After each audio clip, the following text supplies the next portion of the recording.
wreck avoidances, Stay low. He's high, stay low. daring passes, Oh, you're gonna get it. silly jumps, Oh my god, a drive-through. the thrill of victory, They're against the wall. Good one, Mark. Stay low. and the occasional mishap. My sim crashed. This is the DMLC Racing Channel. A new beginning with familiar faces. For the first time, Lionheart is going back to its roots. 18 races to determine who is the best and the most exciting form of auto racing on the planet. 200-mile-an-hour Indy cars, inches from disaster or glory. There can only be one inaugural champion, whose name will be etched into the Lionheart history books. Find out next. The Lionheart Speedway Series, presented by DMLC Racing Channel, starts now.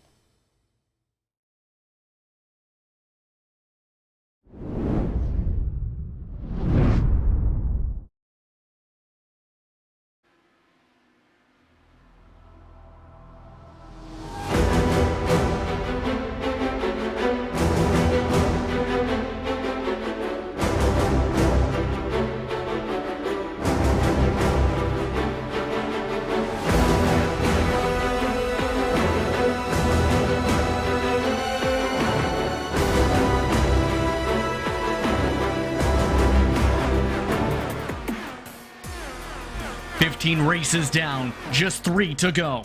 The inaugural Lionheart Speedway Series presented by the DMLC Racing Channel campaign has featured so many plot twists it can cause someone's head to spin. With just a few weeks to go in the 2021 season, the championship fight remains ever tight. Matt Taylor, Barrett Rolfe, Alexis Newsom, Tony Showett, and Robert Malechka III all enter the final 35 days of the schedule, all looking to stake their claim for the driver's title. Now, with the final short track race of the season on the docket, the question remains the same. Who can break away from the pack? We're about to find out. This is the HyperX 175 at Richmond, at iRacing's virtual Richmond Raceway. Hello everyone, and welcome to racespottv and ESTV for coverage of the Lionheart Racing Series, powered by HyperX, makers of premier gaming gear like the legendary ultra-comfortable Cloud line of gaming headsets. Whatever you play, however you play, HyperX knows we're all gamers.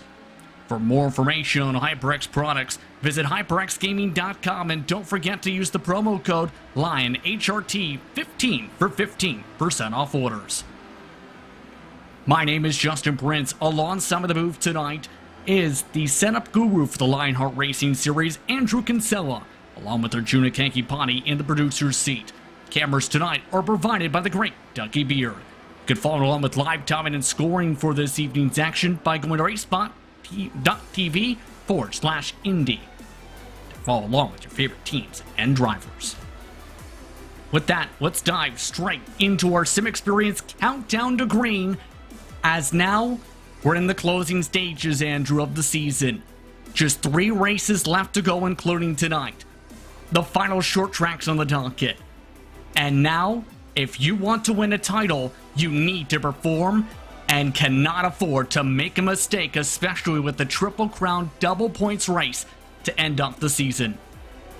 This is such a critical juncture of the season, Justin.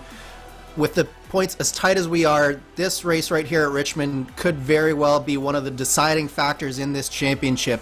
A short track race is always a knockdown, drag-out affair, and Richmond is one of the shortest tracks we have on the schedule, and it should be a very interesting challenge for all of these championship competitors here today. But looking ahead, we also have Kansas, which is a 1.5 miler, which you'll find will probably be much more of a draft fest, which can also throw a wild card in the mix. And then, of course, double points at Auto Club. That is almost guaranteed that our championship is going to go down to the finale. But right now, Richmond should be a very entertaining race tonight. It's definitely going to be entertaining. It's going to be tricky. Qualifying is going to be critical. There's so much to talk about when it comes to Richmond. And the pressure's on for the drivers this evening, especially with the driver standings presented by the DMLC Racing Channel. Barrett Rolfe and Matt Taylor, with the drops included, enter tonight tied in the points. 614 points on the season.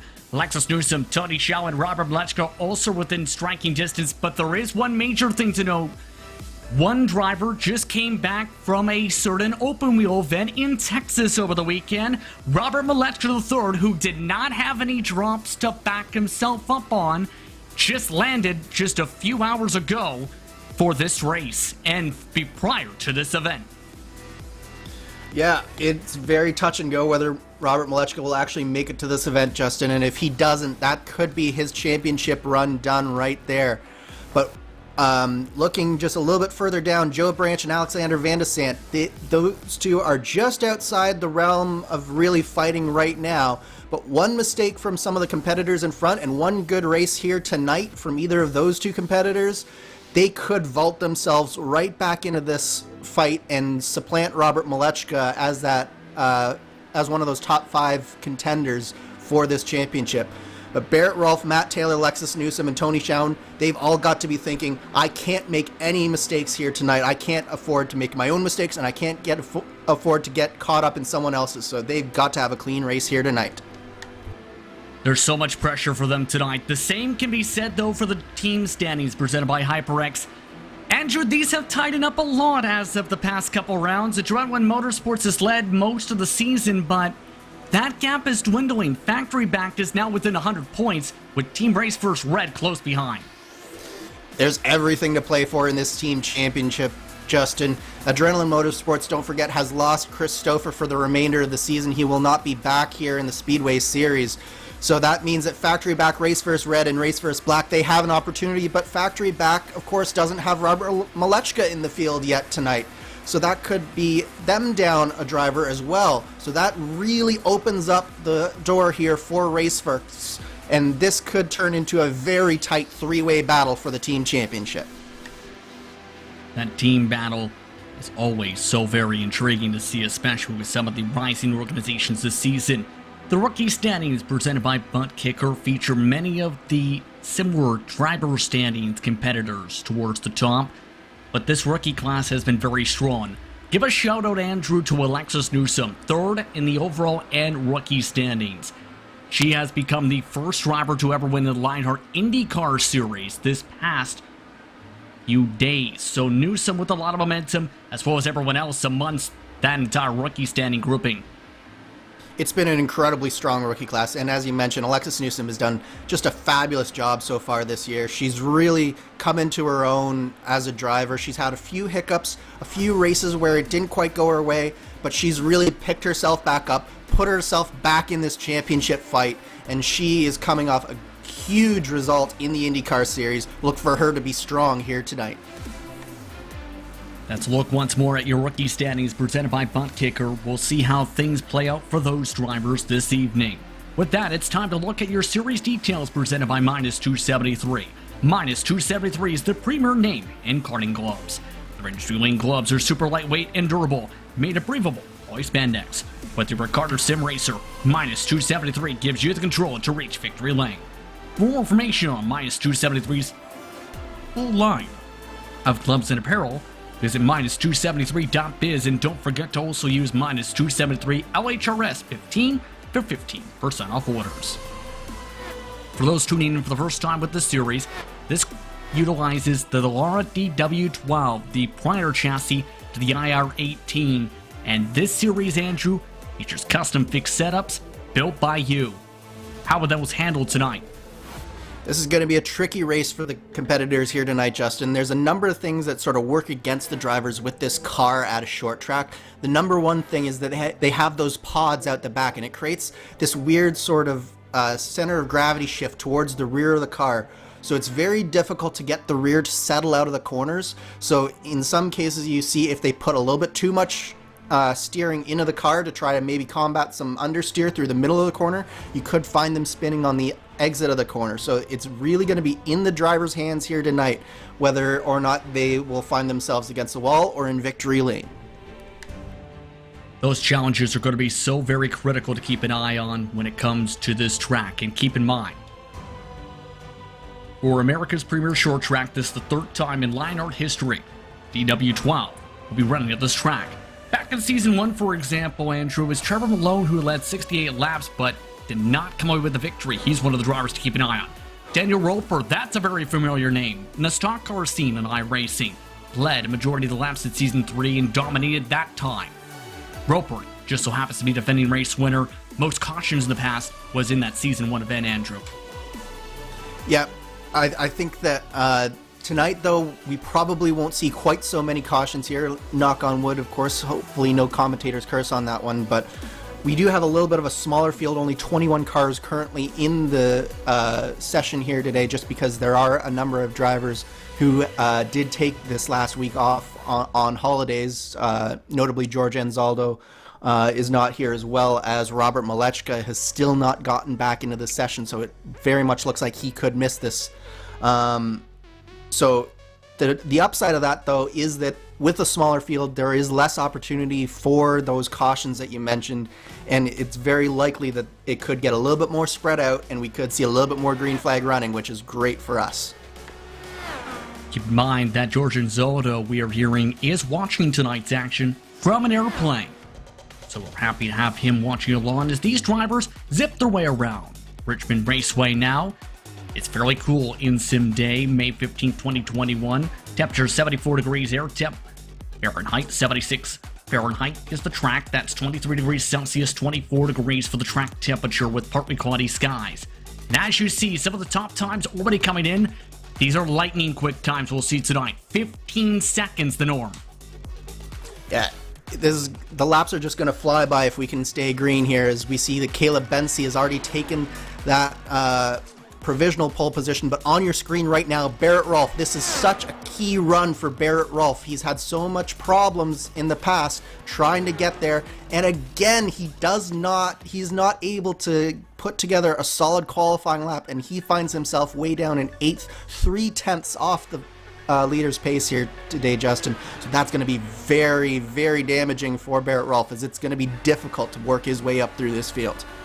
That's been Rolfe's Achilles heel all season. While he's had great race pace, that qualifying tempo has been so critical. An average start of an 18.3. With Iowa, he started 16th, a very similar shape to this facility. Guyon, you've been following along with here, just moved up in front of him, in fact, to the board. Jeff Gion also shuffles them back a touch as well. So a majority of the field has set their time so far. Once those turning them still, Joe Branch, who recorded a 15.7 in practice. That being said, Andrew, how much can you take from that Iowa race, which, of course, brought a lot of inspiration for its construction from the shape of Richmond? I do think that there are definitely some aspects of the race at Iowa that these drivers can take, particularly on the strategy front, Justin. One of the things with a track this small and a lap this short is that you don't just go one lap down when you pit under green, you go 2 laps down. So fuel mileage is going to be very, very important for these drivers here today, and trying to stretch that fuel window and that stop as far as they can to make sure that they don't get caught out by a yellow flag. But at the same time, there's going to be a few drivers who are going to be very tempted to try to get a little bit of an undercut, because the tires will fall off as this run goes on. Off could be absolutely critical. I've seen in some cars here at this racetrack fall off of at least about second. As you see Nick DeGroot, he's on his second lap. Currently a 16.2 to start off. DeGroot, keep in mind, has shown good qualifying speed throughout the campaign. Can he bump himself up the board here? A 15.9. That doesn't move him a single spot, in fact. AJ Musselman, Christopher Kresge, Tony Shelman, Alexis Newsom, the drivers who have not set times, and that's the interesting amongst them. The last of those drivers just mentioned, Newsom has not put in a time yet, Andrew. Yeah, I think that Newsom is just waiting here to see exactly what she needs to do, and in fact, I believe she is just rolling out of pit road now. Oh, she hit the wall. Hit the wall here, so she has to reset really quickly here and try this again. This is going to be very, very important for Alexis Newsom. Some of her competitors have sort of mired themselves back in the pack. If she can put together a really solid qualifying lap right now, this is her opportunity, but she's got to hustle because she only has 30 seconds left in this session. Andrew, she's not going to have enough time to get a second lap in, not even close. Just barely enough for one. And keep in mind, most of the drivers had picked up about half a second on their second qualifying runs. This could be costly for Newsom. We'll see what Newsom's able to record here as a result of that trouble off the pit lane. Newsom recovers to a 15.9, but that's only good enough for 15th because the qualifying session has come to a close. Oh boy, the championship ramifications are popping up again. These drivers are just about set to go racing here from Richmond. Let's take a look. Your starting grid. Your starting grid presented by buttkicker tonight with Caleb Bency on the pole once more. Team Race First Orange. Remember, he had quick speed at Iowa. Alexander Van de Sant starts in second with Trevor Malone, Luis Gonzalez Nunez, Matt Houston, and Samuel Ryman. What a qualifying run for him in 6th. Chris Fowler starts in 7th tonight with Jeff Gion in 8th. Matt Taylor starts in 9th with Craig Forsyth, rounding out the top 10. Alex Gouillon starts in 11th with Barrett Rolfe in the 12th position, 3/10 off the pole. One of the better starting spots for Barrett Rolfe this season with Vern Hawkins III 13th, Joe Branch in 14th, with Alexis Newsom in 15th after only getting 1 lap in. Despite 2 laps, teammate for Newsom, Nick DeGroot from Factory Backed, qualified 16th. Dean Mull starts in 17th with Dakota DeMade inside 18th position.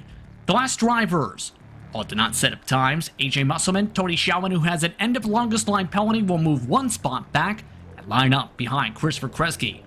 21 cars here tonight for the Lionheart Speedway Series presented by the DMLC Racing Channel. We'll see how these drivers fare out. This is the smallest recorded grid of the season.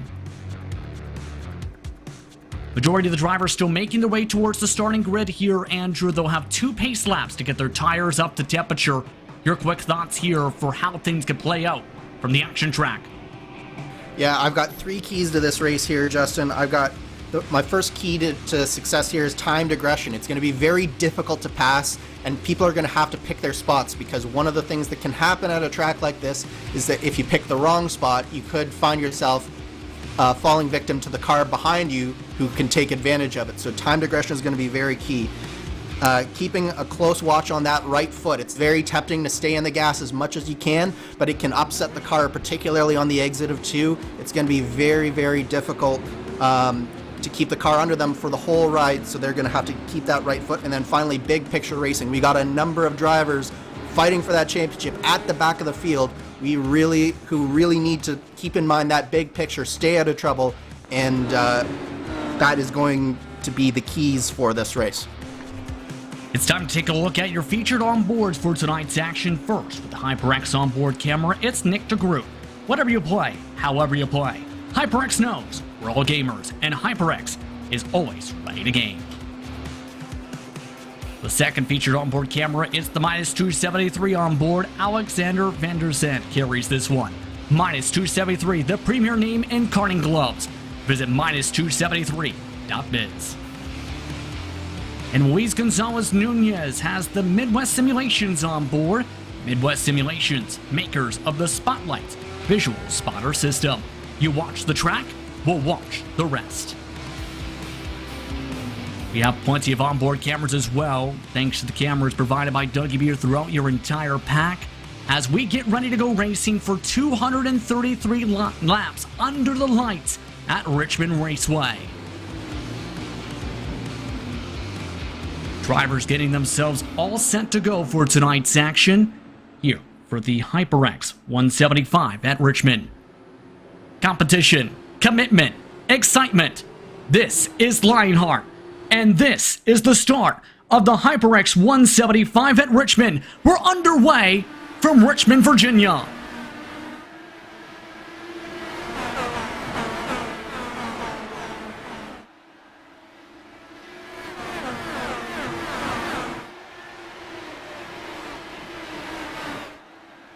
And a great launch for the pole sitter, Caleb Bency.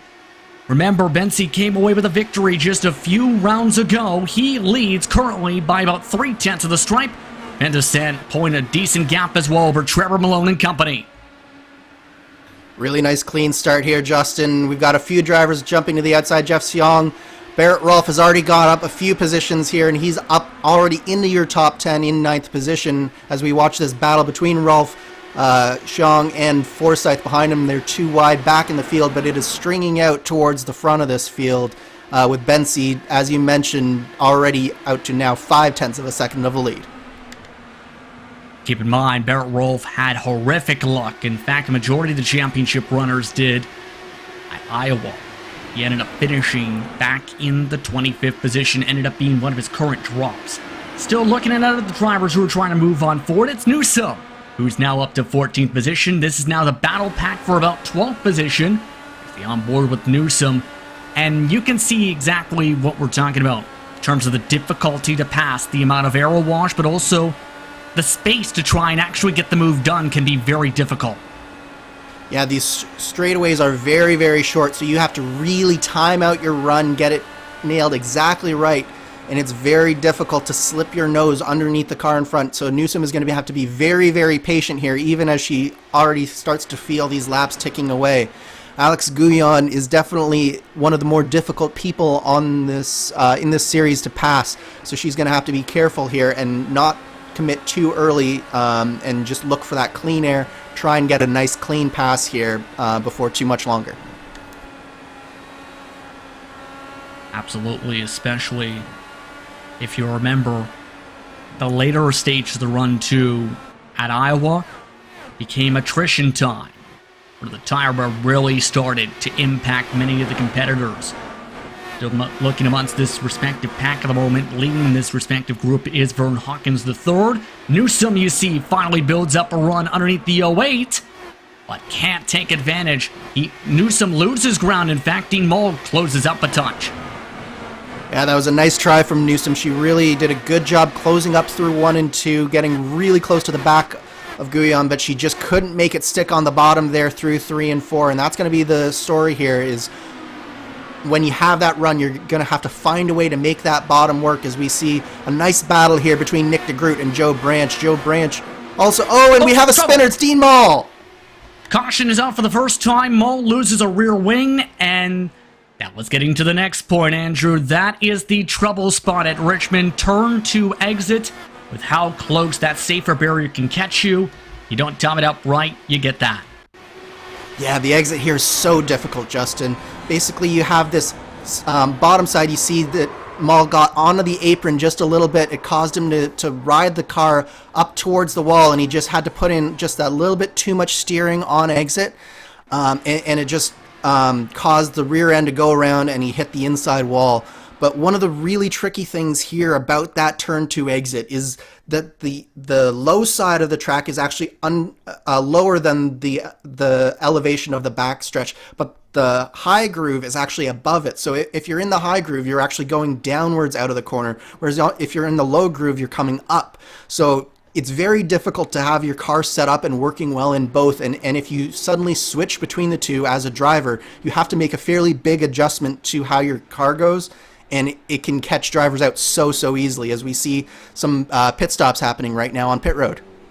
And for these drivers, that might be a smart call, because here's how the windows broke down estimated entering tonight. 74 to 75 laps on fuel, which were estimated to go around 74, 75, 148 to 150, 222, 225.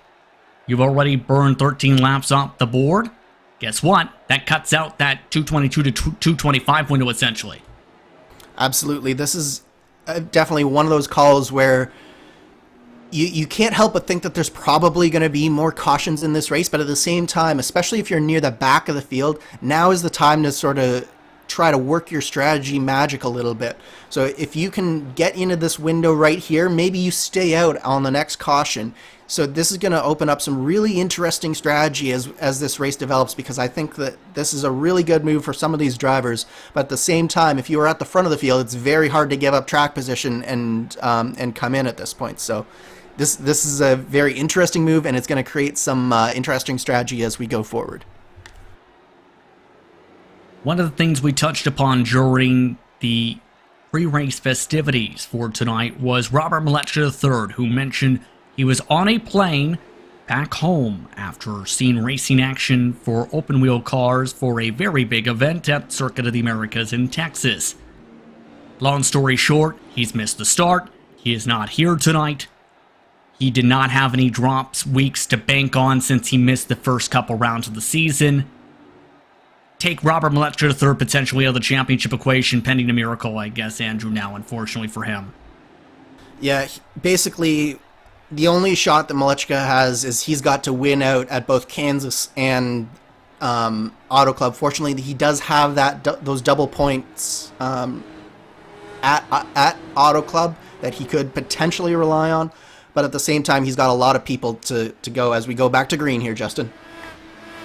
Some of his championship rivals trying to take advantage here, back on her way. Keep in mind, 13th on back elected to pick Samuel Ryman is the first of the drivers who ended up pitting for tires. But look at some of the battles already. Barrett Rolfe wants to go 3 wide through turns 3 and 4.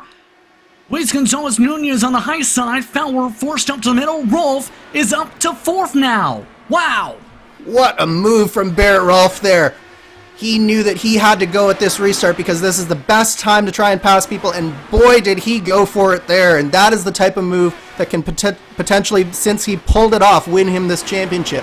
But it was a very risky move, and it is a very good thing that he had Fowler and Nunez alongside and cooperating with him there, Justin. Absolutely a big situation there. Speaking of potentially big situations, Jeff Gion had the checkup down the middle of the straightaway for this side-by-side. Newsom now tries to take advantage and nearly hit Gion in the left rear tire. That's allowed Guyon to get calmed down in single file. By the way, the fresh tire cars are coming in quickly. And guess who, Andrew? One of the few who found ways to make this track work and other tracks such as Iowa work that are tough to pass at. It's Matt Taylor. Yeah, Matt Taylor is one of those drivers who you can never count out at a racetrack like this. He's got these sort of D-shaped short tracks really figured out, and you can see just how much he's taking advantage of those short tires, and he's pulling in on Newsom and Xiong in front of him. So it'll be interesting to see just how much of an advantage those tires are and whether or not he can start making some passes even further into this run. And Newsom, you can see in front, she knows that Matt Taylor is coming, and she needs to keep him behind him if she wants to keep her championship on track here. So she's all over the back of Jeff Xiong, going into turn 1 here, seeing if she can make the move stick here, going through 1 and 2, and it looks like she does make it stick here, Justin. It's not clear yet, though. Just about this time, though, Jeff Xiong now gives up the ghost, and his white car now lines up behind. As Matt Taylor tries to peek to the outside now, Xiong can't get so through turn 2. Of note, Christopher Kresge has just pit under green here all of a sudden, and he's got a significant amount of side pod and wing damage. He had been running around the back of the pack amongst those who pit in 19th. He slammed the wall down the safer barrier on the turn 2, so the first driver significant damage in this race. Now back with Taylor, and you can see just how much Newsom's been able to run away here. Yeah, there was a very close moment between Taylor and Xiong through 1 and 2 last time by. Taylor's a little bit further back this time through, but he is really pressing. He sees Newsom has gotten by Xiong, and he really needs to get back onto the tail end of Newsom because he knows that he's faster than Jeff here. He's got to be chomping at the bit to get through and get by, but you can see, Justin, that the tires are starting to just wear out just that little bit, and that tire advantage is starting to go away here. So maybe we're going to start seeing Taylor and some of these drivers looking for a little bit of clean air and maybe starting to take some alternate lines. Maybe the high line is going to start coming into effect here soon. Well, to say, when some of the eNASCAR Road to Pro qualifying series action events came to Richmond, some drivers actually found the top line useful, so there is grip up there, Andrew, as of some of the updates this year. It's been showcased. Absolutely. There is grip to be had, but you've got to be one of the people who can really hang it out there. And as I mentioned before, that exit of turn 1 and 2 on the high side is so treacherous, so you got to be very careful as you go up there. To not catch yourself out with that corner exit, because it is very easy to get yourself just a little bit sideways off of 1 and 2. But so far so good on this run here, as we're starting to get a little bit more green flag running, a little bit more spread out. There is some battling back in the field, but at the front, Caleb Bensey so far he has been leading wire to wire in this thing, and he's doing a great job of keeping Van de Sant back in second place. Remember, who won at Iowa in that 205-lap event? Caleb Benzie. And he did it on his own terms and ran strong all night long. Eventually went on to lead just the 10 laps, but he had the pace much of the evening. Here's how it looks on the track map, by the way, and you can see traffic is now about a third of the road up ahead. Many of the drivers are staying bunched up together. Compare this to, say, a 35-car pack. The traffic would be here by now, so this smaller count is helping in that regard, but it's going to be interesting what happens when everyone compresses together here. Yeah, the people that the fewer car count is really helping right now are those drivers on older tires right now, Justin, especially the likes of Caleb Benzie and Alex Van de Sant at the front of this field. It's allowing them to just get that little bit more clean air, as we see that Alexis Newsom is now caught back up to Alex Guyon. You remember she was all over his back end before, and she is back again now, and she is really pressing as she actually just touches the yellow line through 1 and 2 there and loses just a little bit. But this is one of those places it's a game of inches out there, Justin. The fastest way around for these cars is right on the bottom of this track, but it's so easy to get it just a little bit too low and touch that yellow line. And as we saw on that first caution, it's a one-way ticket to the wall when that happens. Inside wall with the outside wall. That remains the question when you end up clipping that line absolutely in that situation. Newsom doing a very strong job through all of this. Of note, Christopher Kresge, the first DNF of the night, has now parked his machine after 34 seconds repairs, and having the damage still affecting his machine. There's 20 cars still running on track, 194 laps to go this time. The fall off so far, we talked about nearly half a second already, Andrew, and seen some of the drivers being affected by it to the point where some are having to lift hard through the corners now. Yeah, this is one of those tracks where you sort of have to steer with your foot a little bit, as we see a big move here from the bottom with Alexis Newsom. She's going to try and make the bottom work through 3 and 4. I think that she needs to be a little bit more patient here, Justin. It looks like the move is much easier through 1 and 2, but it's easier to get the run out of 2 and try to make the move in 3 and 4, but it's harder to make the move stick. So I think that she might need to sort of swap the ends of the track a little bit here and try to make the move through 1 and 2. Yes, as I was saying, this is one of those tracks where you definitely have to use your feet to steer the car. Even brushing the brakes can slightly help the car rotate just a little bit through those corners, give you a little bit more steering, and it does wear out the tires a little bit more, but especially in a situation like this where she needs to make a move soon, she could be using both pedals here to do that. You can see as well using that second line out to try and build up those runs. Newsom currently nearly 6 seconds now behind Caleb Benzie. Matt Houston, who is the head of this 1 second or so separation grouping between him, Hawkins, third and company, has now lost the draft though to Chris Fowler. So Houston has now dropped back throughout all of this as well. There is one driver I want to touch upon, though, who pitted during the first caution, Andrew, from the top 6.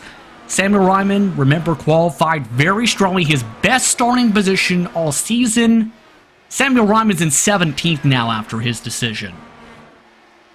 Yeah, he had some trouble on that restart there, I think, Justin, and he just hasn't quite recovered yet. It's one of those drives. Sam is a driver who's very, very patient out there, as we all know, so I don't think that he's too afraid to just let the race come to him now at this point. Now that he's out of that top 5, he's going to be saving fuel in the back, and we know that he's probably going to try and be one of the longest cars on this next set of stops and try to extend this fuel stint as long as possible and maybe take advantage of a caution here. We've seen him do that in the past, and I suspect that he's sort of in that comfortable position to do that now as well. Approaching now lap 15 quickly for some of these drivers. Now moving up to the next grouping. Barrett Rolfe has settled in here, but Luis Gonzalez Nunez. Chris Fowler, though, is providing a decent amount of pressure to that 14 machine. They're running 16.4s at the moment. On fresh rubber, they are running 16.1s to 16 flats. Yeah, Fowler really wants to keep the pressure on Luis Gonzalez Nunez here. And I must say another shout out to Luis Gonzalez Nunez. He's running a really good race here today. You recall he had that sort of breakthrough at Charlotte a few weeks ago, and I really think that he's sort of turned a page in his driving. He made a lot of mistakes early this year, but he's running a really strong race here in the top 5, Justin. Luis Gonzalez Nunez has 8 DNFs this season, a majority of them coming in early. Charlotte, he was in contention for the win, led 2 laps that night. He also, remember, led at one point during Iowa before spinning from the race lead. So, despite the mistake at Iowa, the momentum and the confidence, it seems, in turn, has definitely looked like it's built up, Andrew, to where it's paid dividends in Speedway. He also raced very well at Chicagoland in the IndyCar Series last week. Yeah, and momentum is really a thing in this type of racing.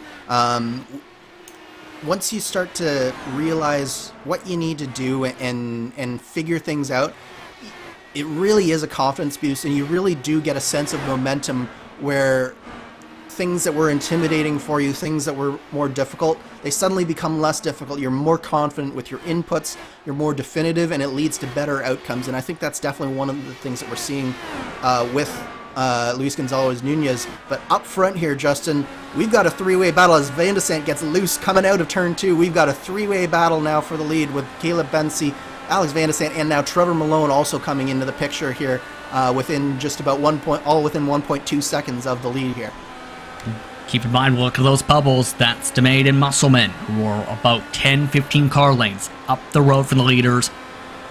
And when it comes to these types of racetracks, when you reach dirty air and have that aero wash, it opens up a lot of doors for the drivers who have been in that aero wash behind the leader who had been in clean air. So that may be a pivotal time here. Keep in mind that 97 has kept it close, Andrew, to remain half a second much of this run. Yeah, Van de Sant's looking very strong. This is exactly the type of race that he needed to restart his championship hopes.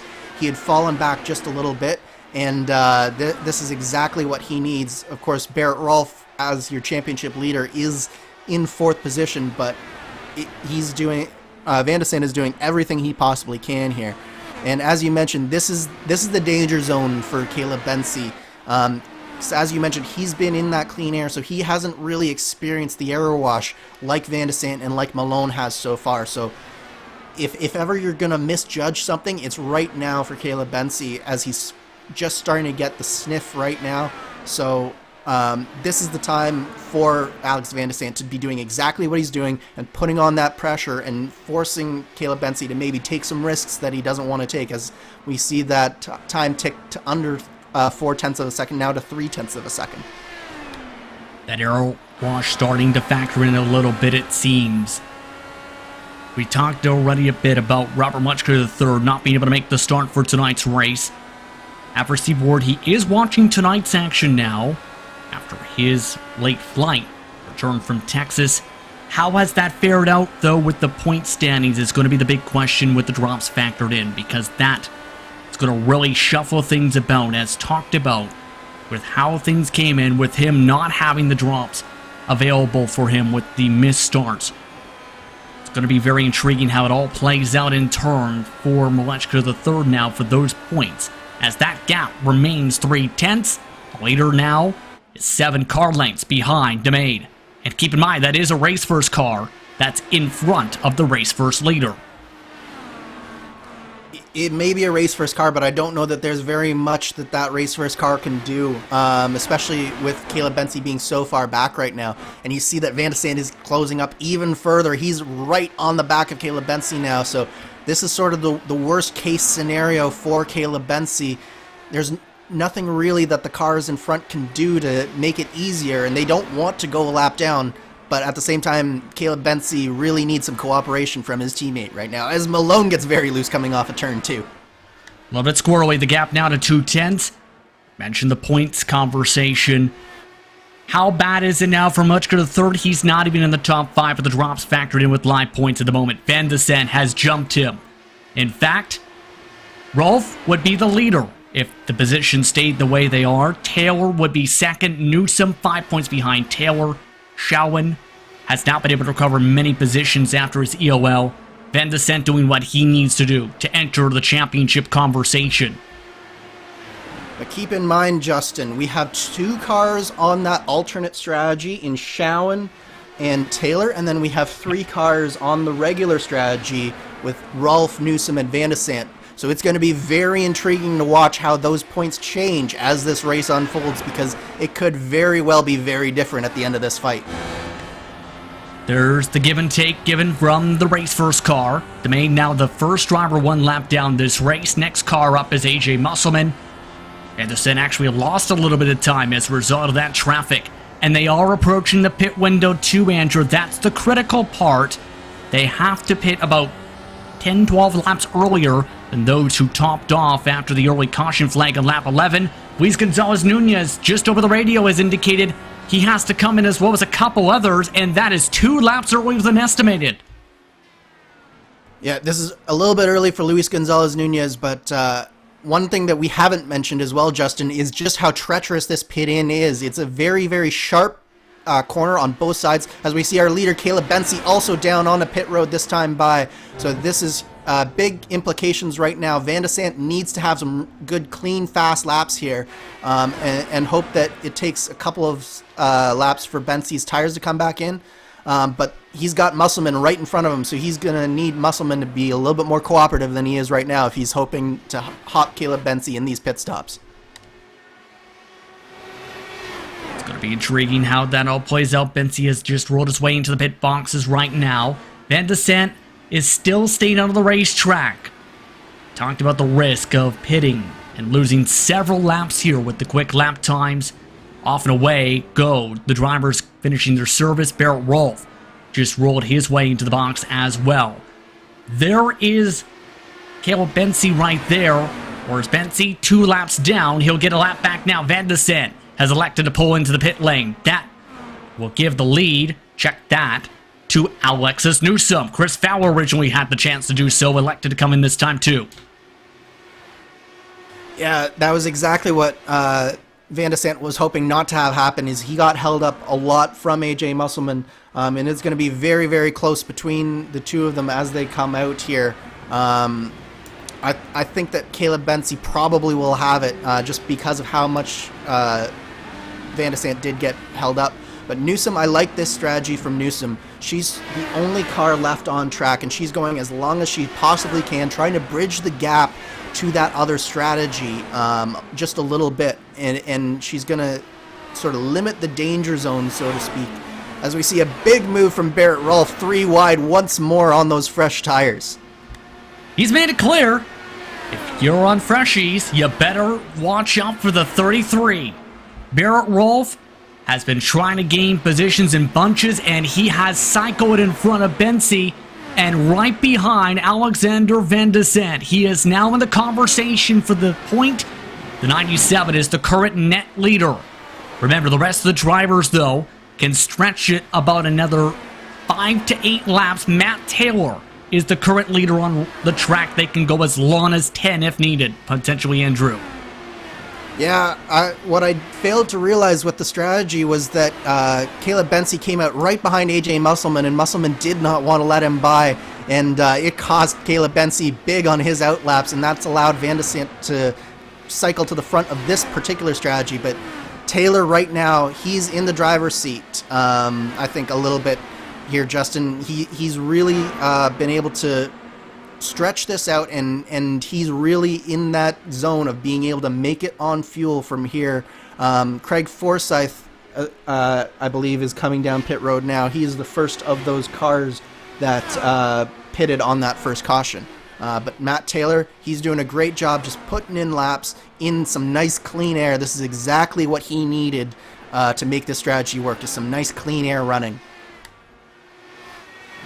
Taylor executing this very well so far tonight. Right now, he's in the situation where if there's a caution, There's only 6 cars in the lead lap as well. DeMay is the last of them.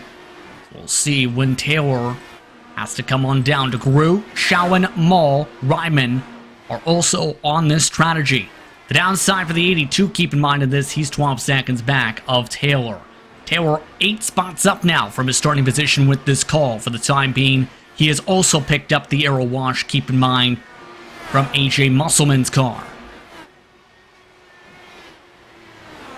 Yeah, we have Taylor, DeGroot, and Shawan, and they're really the leaders on this strategy. Mole and Ryman have fallen back a bit, and DeMade is nearly 12 seconds back, and I believe he does have a little bit of damage. It's one of the reasons why he's been going so slow. As we actually just had a call, was that Matt Taylor for Believe so. pit lane there? Yeah, so it should be this time by for Matt Taylor. If not next time. No, it was Tony Shawan this time in the 31. Either way, the drivers who pit during the first caution are now having to come on down. Tony Shawan, quiet race for him so far tonight after some of the previous incidents in the past rounds so far this campaign. And this is exactly the type of race that Tony Shawan needed. With that EOL, he was sort of behind the 8 ball. He's rolled a strategy dice just a little bit, and so far I think it's working out for him, Justin. He did make it to a point in time where he can make it on fuel from here, as we see both DeGroot and Taylor down on the pit road this time by. That leaves one driver who also ducks in.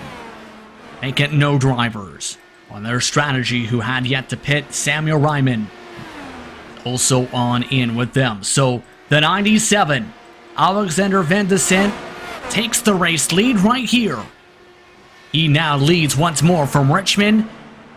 He's got a decent gap right now by about 5-6 car lengths over Barrett Rolfe. Caleb Bensi lost significant amounts of time through all of that.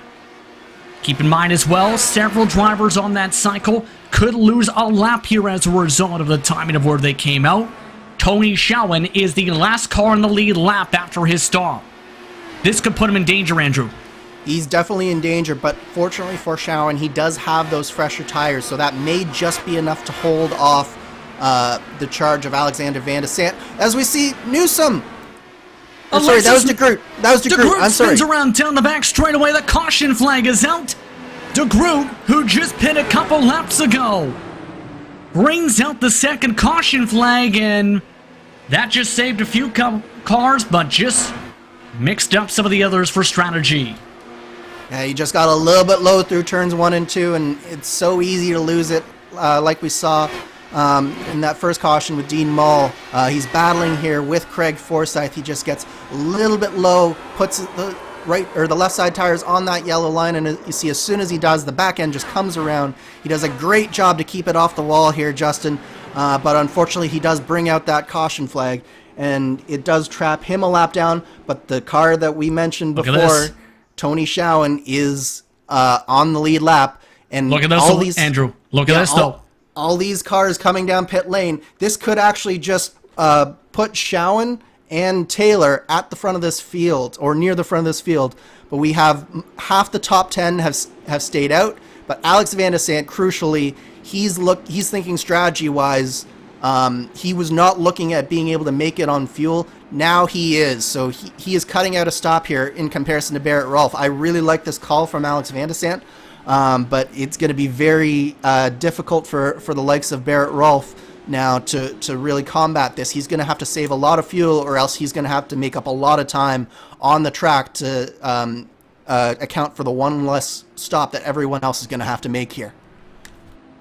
So amongst the drivers staying out here, Rolfe, Fowler, Hawkins III, Newsom, Taylor, who has some of the freshest tires in the field, Craig Forsyth, then Tony Shawan. Everybody else, eighth on back, has now had to come down to pit. They'll come to 137 to go this time by. Now I'm curious how this plays out for Taylor in particular, since he'll have decent track position for the restart, but also has fresher tires of about 20 laps than everyone else in front of him. Yeah, he's got fresher tires than everyone else in front of him, and crucially, the cars behind him that did come down this time, they don't have that much fresher tires in comparison to him. So it's a 5-lap stint for Taylor and 7 laps for Schowen as opposed to 1 for Van de Sande and Bensi. So that shouldn't be a big enough gap that they really have a distinct tire advantage over the likes of Schowen and Taylor, but they will have a distinct advantage over the other 5 cars that stayed out here, Justin. And as you touched upon too, and many of the drivers I think will point out to watching along tonight, that cuts out the pit stop. So that's such a critical portion of this too. By the way, more pit stops just take place this run. Samuel Ryman, Nick DeGroot have elected to come down a second time. They lost laps as part of that sequence. DeGroot, of course, via spin. Ryman from his position on the track. So 14 cars are on the lead lap. No wave arounds in position to get a lap back. But there is Dean Mull, though, in 15th, who is wedged between some of the leaders here. Yeah, Dean Mull is definitely going to have... he's going to have to be very careful on this restart because he's going to have 3 or 4 very fast cars coming very quickly at him. But he's at the same time, he's going to want to try and get that position from Barrett Rolfe and get back onto the lead lap the hard way. It'll be very interesting to see just how much of a fight he puts up here versus these lead lap cars, and whether he presses the issue with Rolfe or whether he lets the 3 behind him go a little bit here, Justin. Once again, it's Rolfe, Fowler, Hawkins the third, Newsom. The top 4 with Taylor in 5th position. Dean Mull is the second car in line, keep in mind, though. That's the meeting the sandwich between Rolfe and Fowler for this restart. Let's take a listen. Green flag waves. Let's go racing once more from Richmond.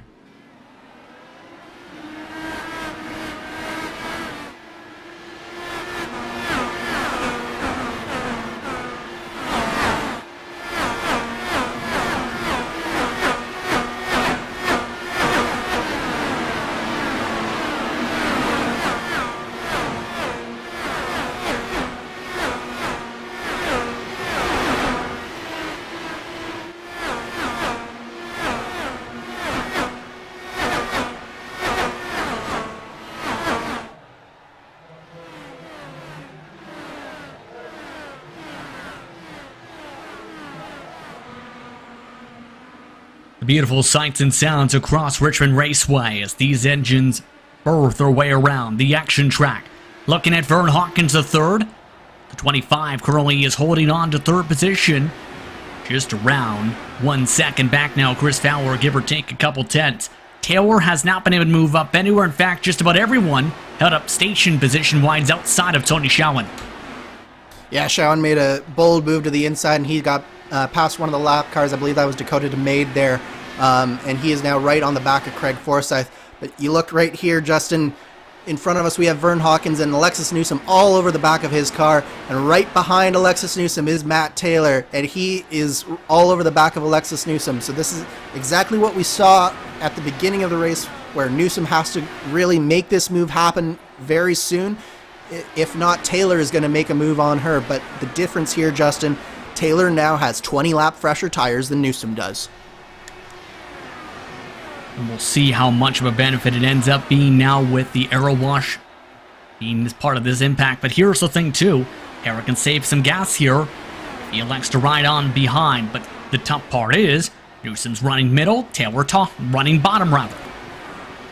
Yeah, not a lot of clean air there for Taylor, so I definitely agree that he's going to be saving some fuel, lifting a little bit early into these corners. He is on that comfortable strategy where he can make it from here, but he is on the shorter end of that. So he does want to try and lengthen this stint out as much as possible, and especially if he can't get a good run on Alexis Newsom here, that'll be exactly what he's doing. Live points back up in the corner of your screen. They hold station here. Taylor would be within 15 of Barrett Rolfe. Newsom within 5 of Taylor. Tony Schowen would also still pick up a decent amount of points. Van de Sande, remember, is amongst those who pit during the previous caution flag as well. Those will likely be in flux throughout the night still with all the strategy calls. But it's going to be very curious how this plays out. Looking now, in fact, for the 97 machine. Van de Sande right behind Tony Schowen. Trying to peek on the middle line once more. Yeah, this is such an important move here for Alex Van de Sant. He's got slightly fresher tires, only about 5 laps fresher than Tony Schowen, but he knows that this is one of the rivals that he has to get by in the championship hunt. So if he can get by Tony Schowen right here, right now, that will put himself much closer to Barrett Rolfe, to Matt Taylor, to Alexis Newsom, so he needs to go there.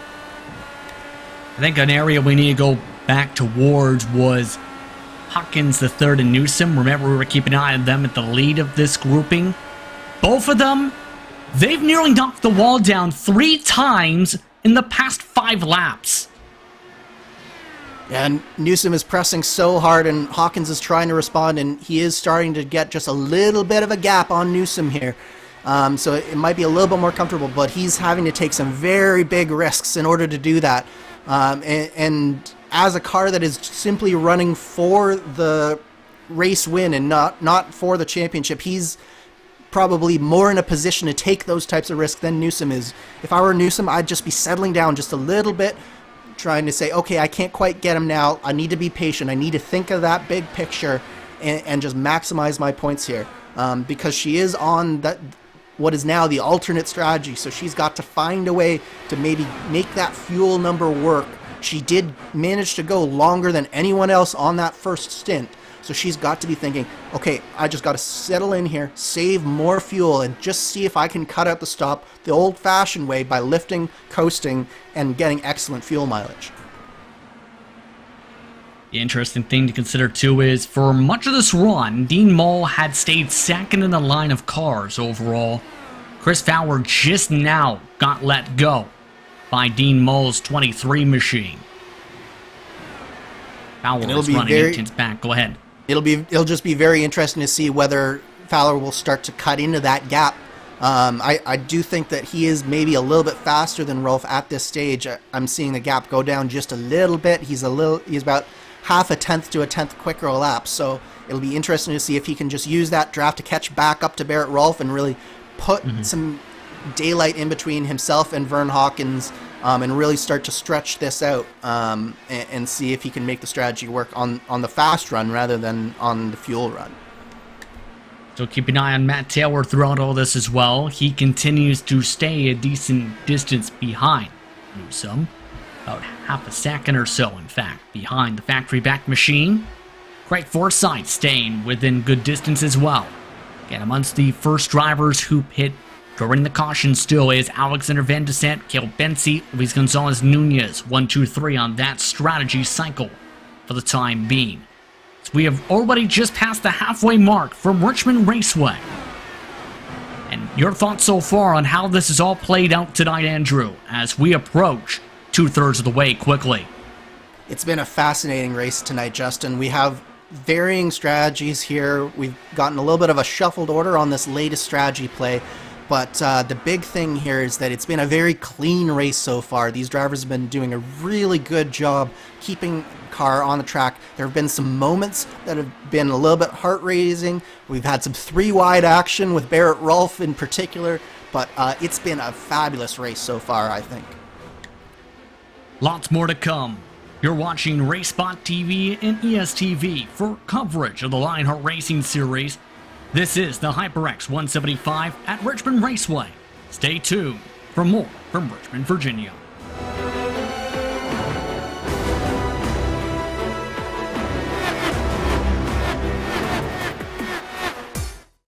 Wreck avoidances. Stay low. He's high, stay low. Daring passes. Oh, you're going to get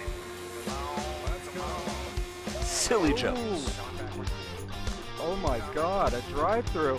The thrill of victory. They're against the wall. Good win, Mark. Stay low. And the occasional mishap. My sim crashed. This is the DMLC Racing Channel.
Welcome back to racespottv and ESTV for coverage of the Lionheart Speedway Series presented by the DMLC Racing Channel and the HyperX 175 at Richmond.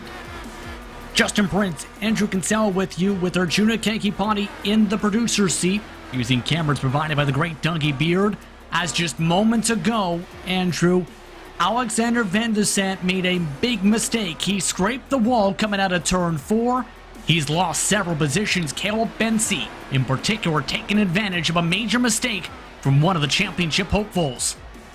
Huge mistake from Alex Van de Sant. He was having a really spirited battle that you saw in your side-by-side action between himself and Tony Schowen, and he went into turn 3 on one of the laps, just went a little bit too high, couldn't make the car turn on the exit, and he scraped the wall. It'll be very interesting to see whether he has damage that's going to affect him. He nearly lost another spot to Luis Gonzalez Nunez, but it seems like he's stabilized just a little bit.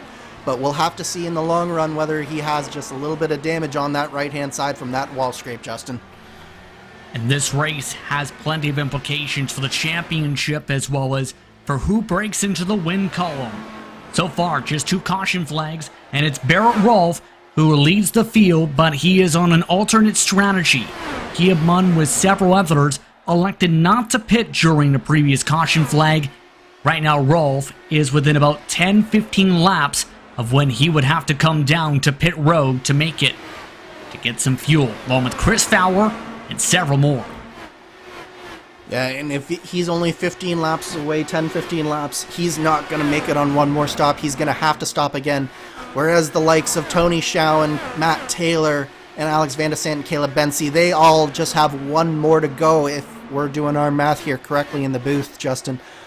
So without a caution coming very soon here for Barrett Rolfe, he's quickly approaching a time where his chances could be evaporating before our eyes, as we see the first of the drivers to come down pit road is Vern Hawkins III, and that importantly releases both Alexis Newsom and Matt Taylor to go and try and chase down our leaders now.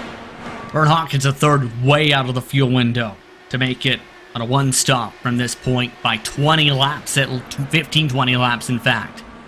And that's something I've noticed too, is for those who have been the lead car for a group for significant amounts of time, some have had to come in 2, 3, 4 laps earlier than that estimate. Absolutely. Clean air is definitely something that's going to cause you to use a lot more fuel. Not only do you not have the air being broken in front of you, you're the one who's having to break the air for everyone behind you, but also you don't have to lift quite as much through the corners, which means that you can go faster through the corners, but it also means you're using more fuel and more engine power through the corners. So it's a significant difference, even at a track like this where you're going maybe a little bit slower than, say, Kansas. You still use a significant amount less fuel when you're in a pack versus when you're on your own. Vern Hawkins III just about spun out off of turn 2 just now. He had been running at the bottom of the racetrack after peeling off the pit lane, Andrew, and that's a trouble spot too, is when you are coming off the pits, it's hard to find an opening here, and he rode the bottom the whole way around to the point where he nearly lost it there. Started checking up a little bit. Stayed side by side with Malone, but watched turn 2 exit. Yeah, cold tires are so treacherous here, and one of the things is not only have you been out on old tires, so you're used to the car not having as much grip, but you're also trying to find a spot, so you're doing weird lines as you're coming through there, and it's just so easy to make a mistake like that. He's very lucky that he was able to save that.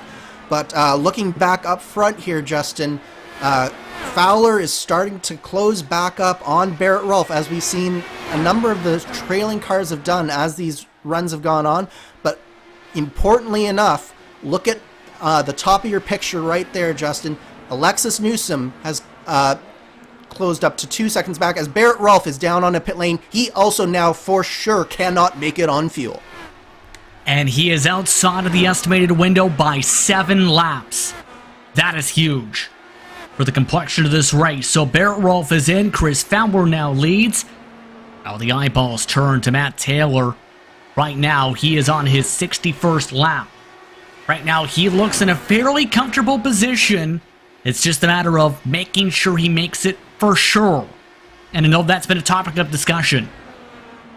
Absolutely, but if I'm Barrett Rolfe right here, Justin, what I'm going to do here is I'm not going to take a full fuel load because I know that I can't make it. Even with cautions, I can't make it.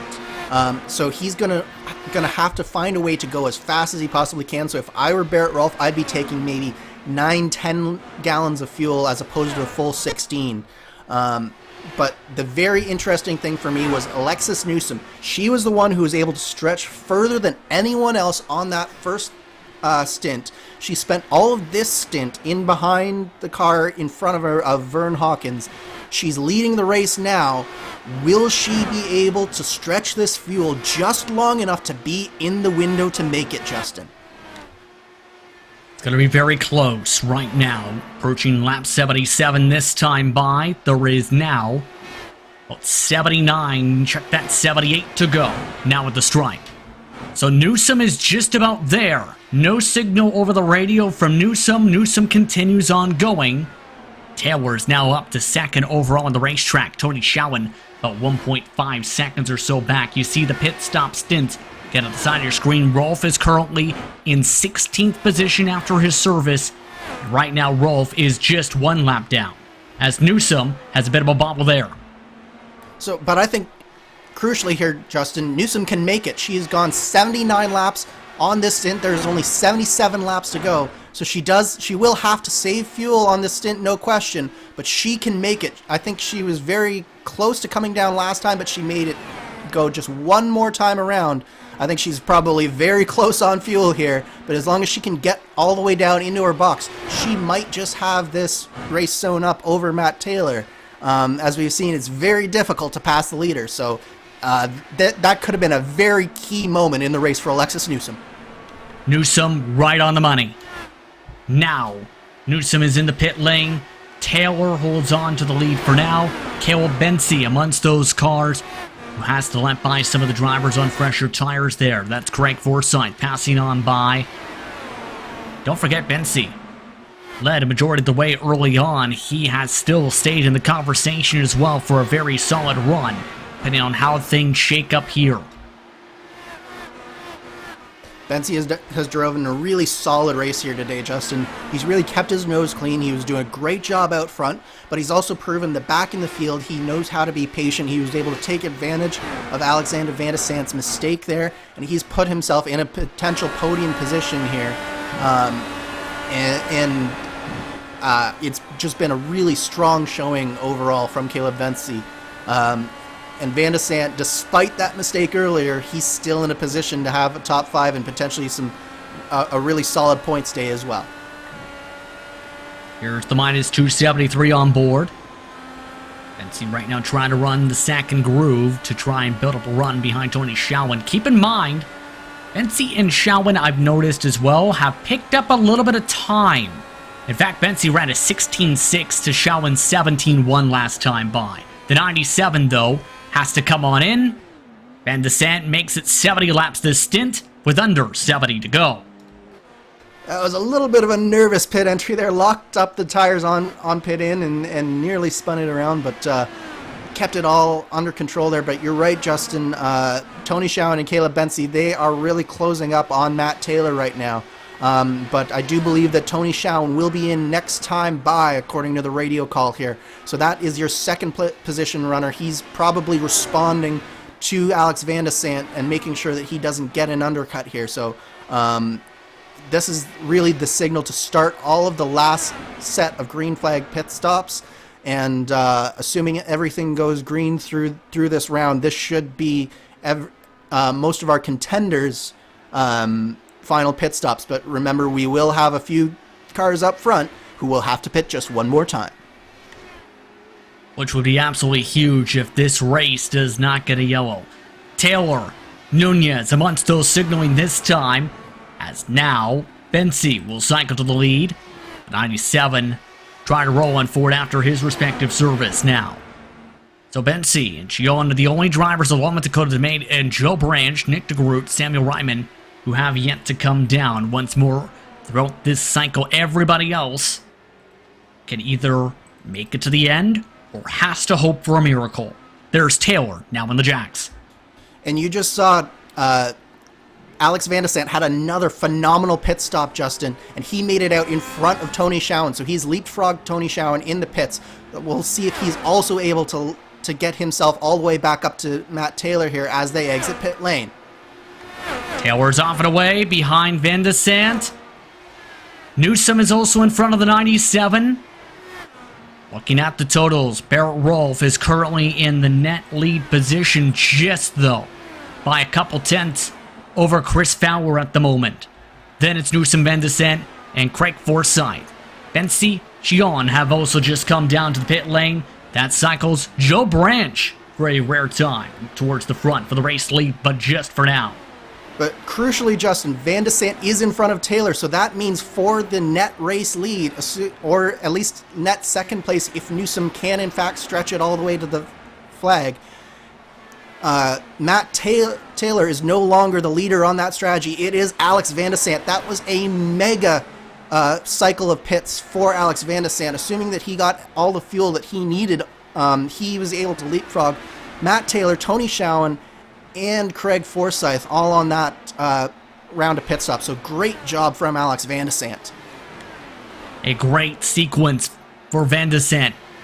Remember, Alexander Van de Sant was able to find his way to victory lane earlier this season. It was at Kentucky, stretching the fuel during essentially green flag to green flag race. And this could be for the win here on, and here we on go. the screen. Van de Sant dives to the inside of Newsom. Tries to battle for position side by side for the net position for the top spot of the strategy. Van de Sant gets the position in front of Newsom. What a move from Alexander Van de Sant. He threw it in there into 1 and 2 the previous lap. They went side by side for almost an entire lap there. And Van de Sant on the little bit fresher tires and probably a little bit of fuel saving as well that Alexis Newsom has to do. Great job from Alex Van de Sant, and he is now in 3rd place overall and crucially 1st place on this strategy, Justin. What a turnaround from, we were talking not 40 laps ago, how he was in the wall coming off of 4, brushing the wall and made a mistake. Now he is in the catbird seat. And to bring this comparison from Chicagoland in particular for the IndyCar series, one of the main things was if you didn't play defense strong enough, you left the inside open into turn 3, someone would jump on through and try and pass you. That time, Newsom gets passed by the 97. And now there's a bunch of lap traffic used as a buffer between Van de Sant and Newsom. Yeah, Van de Sant is just carving his way through this field here, Justin. He's going through these lap cars like they're nothing, but I think Joe Branch, who's in front of him now, might be a little bit harder for him to pass because he's probably going to be thinking of his teammate Tony Schowen up there in 7th place. So he might be a little bit of a harder pass than the other lap down cars. But crucially, they are also closing up, as we're speaking, on the duo of Barrett Rolfe and Chris Fowler as well. So Van de Sant might not just win this on fuel strategy, he might also win this on speed as well by how fast he's going. How about 2-3 tenths quicker than first and second that time by. Coming up to 51 laps to go this time by. Joe Branch not backing down at all. Newsom has already dropped 1.7 seconds behind Alexander Van de Sant. 97 now trying to find some clean air and arc it off the corners. And Branch this time may get passed on by. In fact, he gives up the ghost. Branch lets by the 97. Yeah, and nice respect there from Joe Branch letting him go by. Van de Sant's clearly got a very fast car into them. As for Newsom, I do think that right now she is in mega fuel saving mode. She did go 79 laps, but I do think a lot of that was because she was behind a car for most of that stint. Crucially now, Justin, she has her teammate Nick DeGroot in front of her, and I think that he is going to be trying to do everything that he can to help Alexa save the fuel that she needs to pull off maybe a podium here, if at all possible, and if she can defend from the likes of Matt Taylor and Tony Schowen behind her. And keep in mind, teamwork has been so critical throughout the season. Wouldn't be a shock at all. Change for second position on the pylon. Van de Sant was let go by Chris Fowler. Van de Sant now is within 2 seconds of Barrett Rolfe in the overall race lead. What an impressive run from Van de Sant. That was a great move. Not too much fighting from Chris Fowler. I think he sees just how fast Alex Van de Sant is right now, and he's just sort of let him go. But Van de Sant is turning in laps like no one else on this racetrack is right now, Justin. He's really turned up the wick and is carving into that gap to Barrett Rolfe here. So as these laps tick by, that strategy call from Barrett Rolfe and Chris Fowler is looking worse and worse, and I think that I think that this right now is Alex Van de Sant's race to lose. All these drivers circulate around as Frank Forsyth comes under attack and tries to fight off Matt Taylor. Keep in mind, Forsyth is looking to keep up a solid stretch for Chicagoland. That's where he finished. 5th at Pocono, 2nd at Charlotte, and now he holds off Caleb Bensi for now. He's in 6th position so far, Andrew. And again, he's amongst those cars who are in an interesting situation fuel-wise. Yeah, really solid drive from Craig Forsyth. As we see, there was a little bit of a checkup with Dean Mull on the outside there and Tony Schowen, and Luis Gonzalez Nunez takes advantage and makes it past both of them there. I don't think Tony Schowen will be very good. Oh, and let's actually go up front here, Justin, because Alex Van de Sant is there with the leader. What in the world is this? The race first cars are all swarming him at the moment. Matt Houston just cost Barrett Rolfe several seconds here. Rolfe nearly spins to the inside. You talk about teamwork. I guess that's a way to do it and help Van de Sant close up 2 seconds as he goes for the race lead. Here's the minus 273 on board. Can't get the run quite yet to the bottom.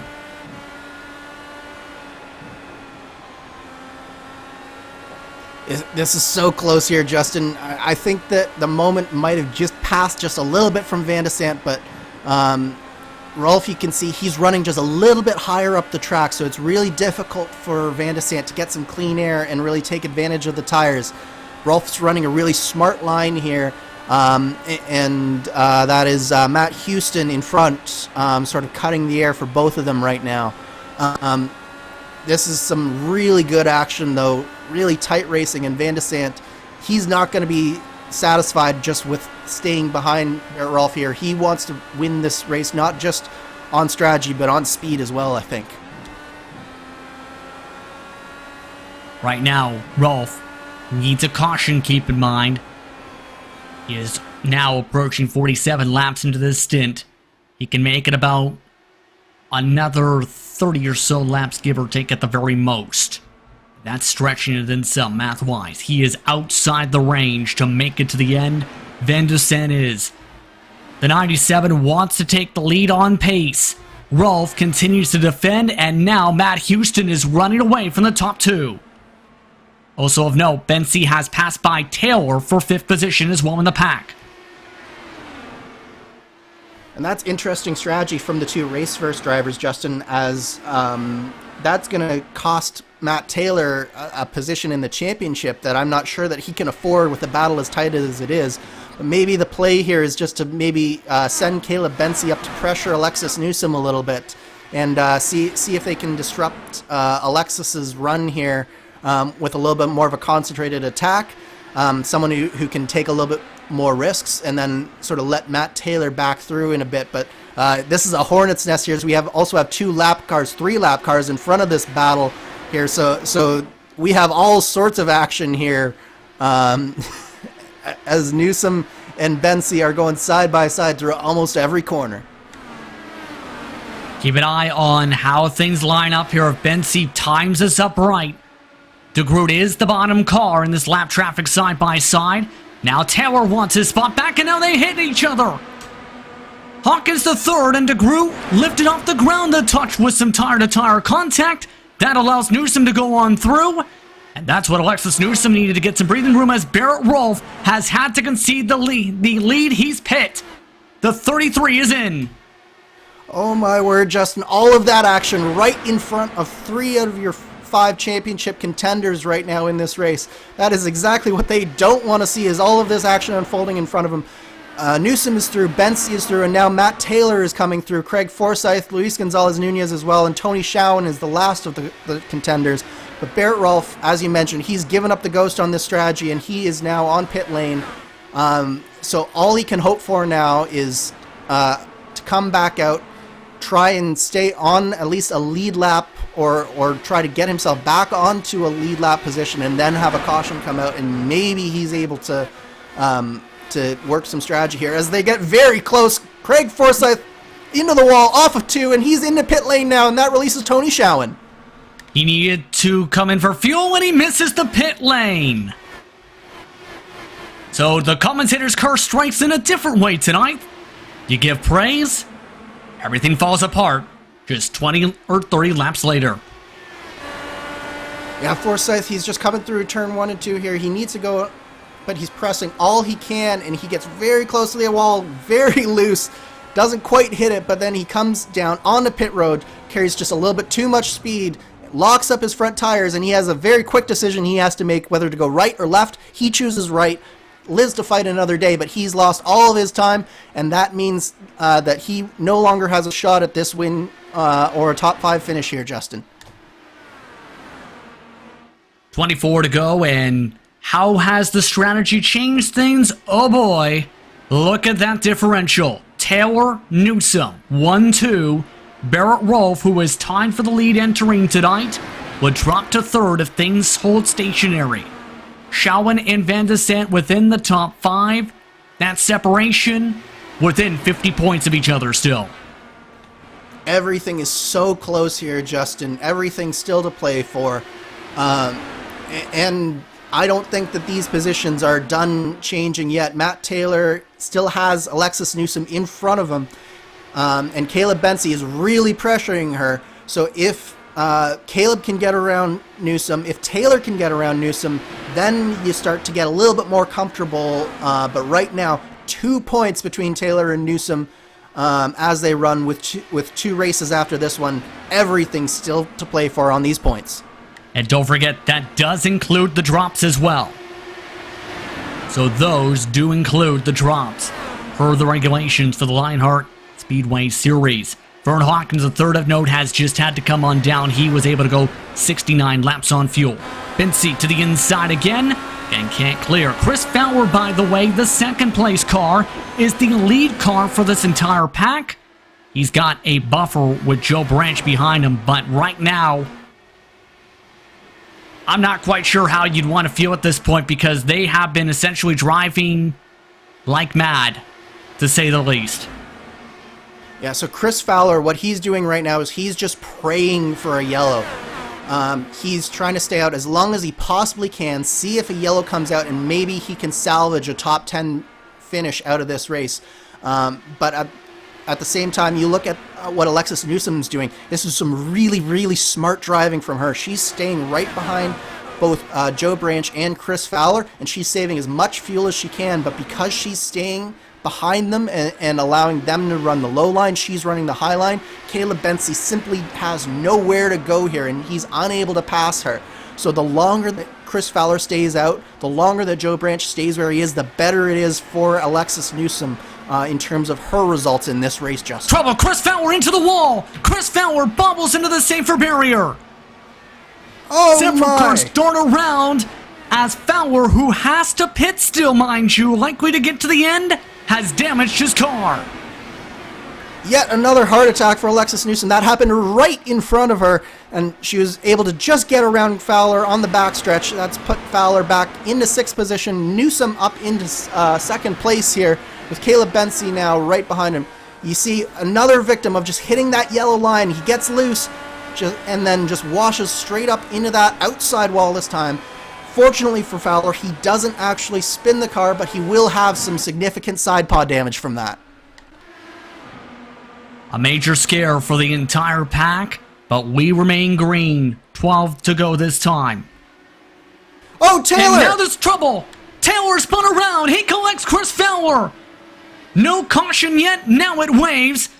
With 12 laps to go, championship implications, one of the contenders spins out off of turn 2. Oh my word, it is all kicked off here, Justin. And I don't think that Taylor got back going in time to save his lead lap position there as well. So that's huge championship implications. Newsom now will have exactly enough fuel to make it. Taylor is going to be a lap down.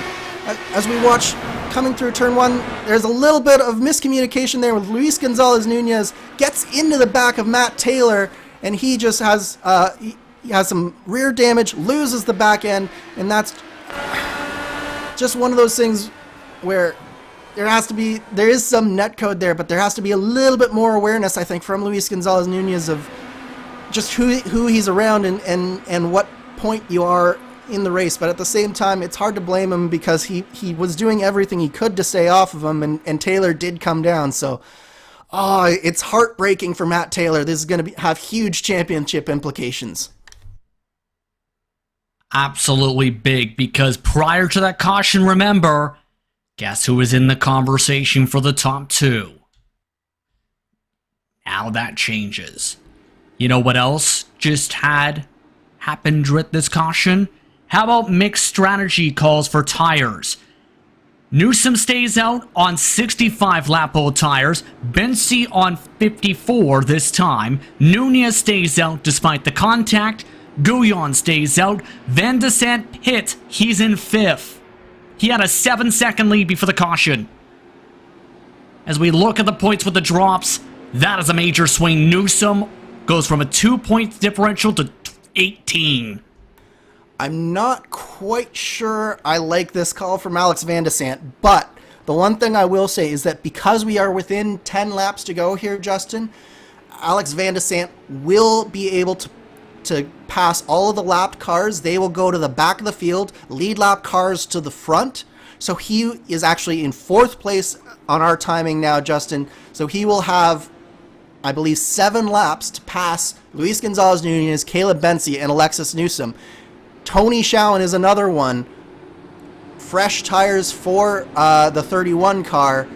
This could be big for him, as he was looking at maybe a 6th or a 7th place finish. All of a sudden, he's got a shot at the win here too. Here's the problem with all this too, and this depends, keep in mind, on who elects to come on down before the one-to-go signal. With the current situation, Newsom and Bensi, along with Nunez, have a huge, and I mean huge, cushion. There are the following drivers between them: Samuel Ryman, Craig Forsyth, the Gruden Company. This will all get shuffled about here, Andrew, I believe, correct, though, with the under 10 to go. Correct me if I'm wrong. Yes, because it's under 10 to go, Alex Van de Sant will be able to pass all the lap down cars, and he is going to be right on the back of Luis Gonzalez Nunez. Which is going to get interesting how this all plays out in turn. Is the fresh rubber going to be enough, though? It's going to be dicey, and it's not necessarily a horrible call from Alexander Van de Sant, but it's a dicey call. He's putting all of his money on 00 and hoping that this comes up, because the one thing that he can't afford now is another caution. So we are in a situation where it's a 6-lap shootout. We're just outside the point of no return. A quick caution flag off the jump could mean about a 1-lap shootout. A caution after that could end the race. Yeah, but I think that 3 positions is a lot to ask for, even in the case of having a 1-lap shootout with fresh tires. I don't think it'll be possible. I think he needs it to stay green here, Justin. Green flag's out. Alexis Newsom leads them to the stripe with 6 to go. Already battling on behind, Schowen and Malone scrapping hard for the 5th position. All while Van de Sande tries to figure out if his fresh rubber is enough to get around these cars. Nunez, a big checkup off the corner. And Nunez might have a problem here. Technical issues may be hampering things, and the 97's getting held up with it coming to 4 to go. Yeah, this is exactly what Van de Sande doesn't need. I think he should clear him off the corner here, and if he does, this is the move that he needs to make. He's got to go now. He's got to search and dig down deep and search down Caleb Bensi and Alexis Newsom. Meanwhile, Trevor Malone and Tony Schowen are trying to follow him through here as Luis Gonzalez-Nunez's connection is really not doing well here. Schowen's got to find a way through here as well in order to keep his championship hopes alive as well. New fastest lap, guess who? The 97, Alexander Van de Sande on the fresh rubber. 2 to go this time. He needs to find a way around 2 cars and pick up half a second. Bensi the first of them, and the caution is out, the race is over. Nunez has crashed, and Alexis Newsom will take the white flag this time by the curse for Luis Gonzalez-Nunez has struck again. Yeah, just, I think an unfortunate incident for Luis Gonzalez-Nunez. I think it was just a little bit of connection issues. Not sure where he is on the track. He gets in front of Schowen here, disappears, and then I think there might have been a little bit of contact, and then as he's spinning down in front of Schowen, even more contact. But I think it was just a case where his connection was bad, and Schowen just didn't know where he was in front of him. But overall, Justin, great win for Alexis Newsom. She did exactly what she needed to do. The strategy was right. She did everything right here today. Great race from her. Alexis Newsom adds to her trophy case. She wins the HyperX 175 at Richmond Raceway in Richmond, Virginia. Alexis Newsom doing what she needed to do to try and put her claim on the championship fight. This is her 4th win of the season. And what a time for it to happen. Newsom had some rough periods throughout the past few months or so before bouncing back with a win at Charlotte. And now, it's back-to-back wins for the factory back driver.